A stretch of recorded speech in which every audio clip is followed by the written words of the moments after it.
দীর্ঘ ২১ বছর পরে আওয়ামী লীগ ক্ষমতায় এসে ১৯৯৬-এর ১২ই জুন নির্বাচনের মাধ্যমে।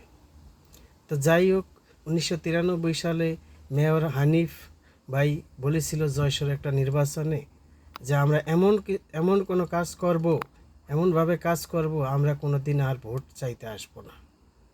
হ্যাঁ, তো যাই হোক, ৯৬ সালে ইনশাল্লাহ ক্ষমতায় আইছে, ভালোই করছে, দেশের মানুষ ভালোই বলছে, ভালো কিছু করছে।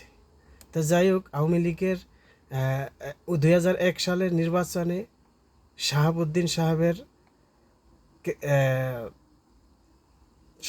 সাহেব প্রেসিডেন্ট ছিল।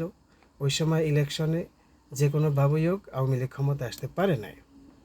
তো যাই হোক, বিএনপি ক্ষমতায় আইসা সন্ত্রাসী, চাঁদাবাজি, লুটবাজ এবং আমাদের আওয়ামী লীগের কতই লোক মারছে।